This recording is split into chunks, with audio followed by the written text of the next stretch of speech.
2014 के बाद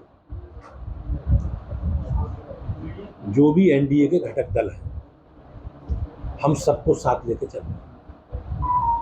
अपना दल हमारा सबसे पुराना गठबंधन का पार्टनर है और 5 चुनाव गठबंधन अपना दल के साथ हम लोग लड़े हैं। इसके अलावा निषाद पार्टी है, स्वैलदेव समाज पार्टी है, राष्ट्रीय लोकदल है। तो जो गठबंधन के साथी हैं, हम सबको साथ लेके चल रहे हैं। आप अखिलेश यादव जी के चुनावों का, पिछले चुनावों का उनका ट्रैक रिकॉर्ड देखो कि वो 2014 में किसके गठबंधन के साथ थे, 2017 में किसके साथ थे, 2019 में किसके साथ थे और 2022 में किसके साथ थे। तो मुझे ऐसा लगता है कि पुराने गठबंधन का कोई साथी उनके साथ नहीं है।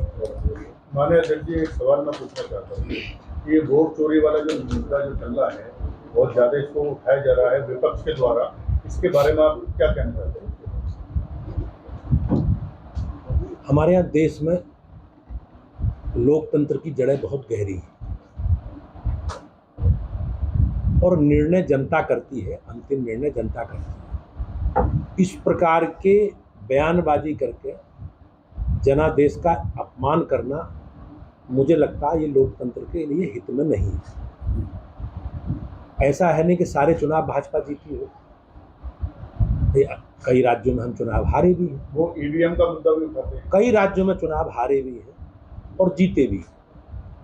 अभी लोकसभा के परिणाम आए, उत्तर प्रदेश की जो परिणामों की स्थिति रही है वो जग जाहिर है, सबको पता है। लेकिन ये विपक्ष का एक एजेंडा है, निगेटिव एजेंडा। चुनाव हारेंगे तो संवैधानिक संस्थाओं पर प्रश्न खड़े करेंगे, पुलिस प्रशासन को दोषी ठहराएंगे, ईवीएम को दोषी ठहराएंगे, और अगर जीतेंगे तो इसकी कोई चर्चा नहीं। तो मेरा केवल ये है कि विपक्ष जनादेश का सम्मान करना सीखे, ना कि अनावश्यक समाज में अनास्था निर्माण।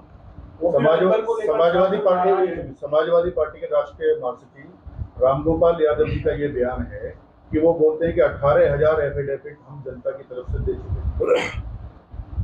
अब ये तो इस बात का जवाब तो इलेक्शन कमीशन दे सकते हैं, मुझे इस बात की जानकारी नहीं है। लेकिन अभी तक जो भी इस प्रकार की शिकायतें आई, जो मुझे इतनी जानकारी है, उसमें से कोई लिखित जानकारी किसी विषय को लेकर इन लोगों ने नहीं दी है। केवल ये बयानबाजी तक सीमित है और बयान केवल निगेटिव बयानबाजी करके समाज में एक अनिश्चितता का वातावरण पैदा करना चाहता है विपक्ष। आपने देखा होगा ये लोग कहीं ना कहीं आम आदमी पार्टी से प्रभावित हैं। आम आदमी पार्टी के नेता जिस प्रकार से बयान देते थे और बयान देने के बाद गायब हो जाते थे, और बाद में लोग कुछ अदालतों में गए तो माननीय न्यायालय ने जो कार्रवाई करने की स्थिति आई तो उन लोगों ने क्षमा मांग ली। तो ये बयान भी है, बयानों को केवल नकारात्मक विषयों के लिए इस्तेमाल करना। दावा कर रहे हैं कि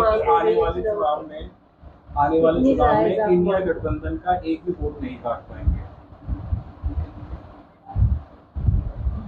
समाजवादी पार्टी के या विपक्ष के चुनावों में जब चुनाव होते थे आज से 10-15 साल पहले, तो चुनावों में हिंसा होती, चुनावों में बूथ कैप्चरिंग होती थी और हिंसा में जान माल के लोगों की हानि होती थी।